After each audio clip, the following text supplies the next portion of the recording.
ہر فرد کے ہاتھوں میں ہے اقوام کی تقدیر، ہر فرد کے ہاتھوں میں ہے اقوام کی تقدیر، ہر فرد ہے ملت کے مقدر کا ستارہ۔ بلا کسی تاخیر کے میں دعوت دینے لگا ہوں درجہ اولی کے طالب علم طلب عاشق کو کہ وہ تشریف لائیں اور اپنی فکر انگیز گفتگو سے ہمیں مستفید کریں۔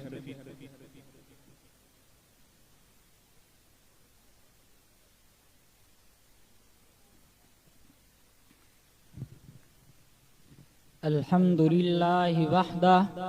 والصلاة والسلام على من لا نبي بعده أما بعد فأعوذ بالله من الشيطان الرجيم بسم الله الرحمن الرحيم كل نفس بما كسبت رهينة قال النبي صلى الله عليه وسلم الدين النصيحة او كما قال علیہ الصلاۃ والسلام۔ ایک پھول اگر چاہے تو گلستان بن جائے، ایک پھول اگر چاہے تو گلستان بن جائے، ایک موج اگر چاہے تو طوفان بن جائے۔ میرے خون کے ایک قطرے میں ہے اتنی تاثیر کہ کسی قوم کی تاریخ کا عنوان بن جائے۔ قابل صدر تکریم اساتذہ اکرام، معزز مہمانان گرامی اور میرے طلباء ساتھیو، السلام علیکم ورحمۃ اللہ وبرکاتہ۔ آج میں آپ حضرات کے سامنے جس موضوع کو لے کر حاضر ہوا ہوں وہ ہے ہر فرد ہے ملت کے مقدر کا ستارے کے عنوان سے معنون ہے۔ سامعین مکرم، جب بھی کسی قوم میں کوئی انقلاب برپا ہوا تو اس کی روح و رواں اس قوم کے افراد ہی رہے۔ ملت اگر جسم ہے تو افراد اس کی روح ہیں، کیونکہ ملت میں ہر فرد میدان عزم و جزم، بزم و رزم کا شاہ سوار ہوتا ہے۔ جب یہ بزم سجاتا ہے تو قومیں اس کے عظیم کارناموں کے سبب مقام رفعت پر متمکن نظر آتی ہیں، اور جب یہ رزم کا روح اختیار کرتا ہے تو کامیابی اس کی قدم بوسی کرتی ہے۔ پھر کیوں نہ کہتا افراد کے ہاتھوں میں ہے اقوام کی تقدیر، افراد کے ہاتھوں میں ہے اقوام کی تقدیر، ہر فرد ہے ملت کے مقدر کا ستارہ۔ سامعین محترم، ستاروں کی جھرمٹ سے کہکشاں، چند ریشوں کے ملنے سے مضبوط رسا، تنکا تنکا مل کر خرمن اور دانا دانا مل کر ڈھیر بن جاتا ہے۔ پتیوں کا مجموعہ گل اور گلوں کا مجموعہ گلستان بن جاتا ہے۔ سامعین محترم، فرد اور ملت کی اہمیت اسلام میں ایک امتیازی خصوصیت رکھتے ہیں۔ ملت کی مثال آسمان میں کہکشاں سے بھی دی جاتی ہے، جس میں ہر ستارہ پورے آب و تاب سے روشن ہوتا ہے۔ سامعین محترم، حضرت محمد امام بن حسن ابشانی رحمۃ اللہ علیہ لکھتے ہیں کلکم راع وکلکم مسئول عن رعیتہ، کہ مزاق وہ اپنے جواب میں گھر والوں کو فرماتے ہیں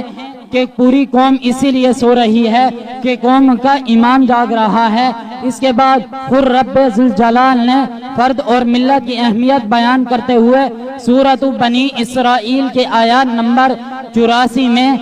کل یعمل علی شاکلتہ اور سورۃ المدثر کی آیات نمبر 38 میں کل نفس بما کسبت رہینہ فرما کر فرد کو اس کی ذمہ داری ادا کرنے پر زور دیا۔ سامعین محترم، کہیں ابراہیم علیہ السلام نے سینکڑوں بتوں کو پاش پاش کر دیا، آپ سے عداوت رکھنے والوں نے یہ فرمایا سمعنا فتى يذكرهم يقال له ابراہیم، کہیں یوں فرمایا کل یعمل علی شاکلتہ، کہیں سرور کائنات نے سرزمین کے چوروں لٹیروں کو حق شناس بنا دیا، کہیں عرش والے رب نے عبس وتولی ان جاءہ الاعمی فرما کر فرد کی اہمیت کو بیان فرمایا، کہیں طارق بن زید اور موسیٰ بن نصیر نے لواء اسلام کو یورپ کے سینے پر گاڑ دیا، کہیں محمد بن قاسم نے ایک بہن کی عزت کے خاطر اپنا تن من دھن قربان کر دیا، کہیں بطل حریت حضرت شاہ ولی اللہ محدث دہلوی سے لے کر حجت الاسلام مولانا محمد قاسم نانوتوی تک ہر ایک نے وقت کے جبار سلاطین شیطانوں کے سامنے کلمہ حق اس شان سے بلند کیا کہ ایوان شاہی لرز کے رہ گیا۔ سامعین محترم، فرد اور ملت کی مثال آسمان میں کہکشاں سے بھی دی جاتی ہے۔ یاد رکھیے، کل ہمیشہ اجزاء کی خصوصیتوں کا نمائندہ اور مظہر ہوتا ہے۔ سامعین محترم، مسجد سے لے کر بازار تک،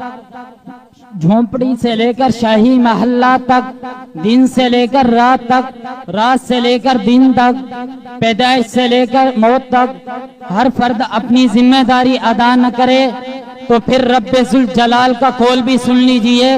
ان اللہ لا یغیر ما بقوم حتی یغیروا ما بانفسہم کے مصداق وہ ملت ذلت اور رسوائی کی گٹر ٹوپ وادیوں میں گم ہو کر رہ جاتی ہے۔ سامعین مکرم، جب تک ملت کا ہر فرد اپنے کامل انفرادی اجتماعی فلاح و بہبود پر صرف نہیں کرے گا، وہ ملت صفحے دنیا کی صفحے اول میں نہیں آ سکے گی۔ میں اس شاعر پر اختتام کرتا ہوں، میں خود غرض نہیں میرے آنسوؤں کو پرکھ کر دیکھ، میں خود غرض نہیں میرے آنسوؤں کو پرکھ کر دیکھ، فکر چمن ہے مجھ کو غم آشا نہیں، وما توفیقی الا باللہ۔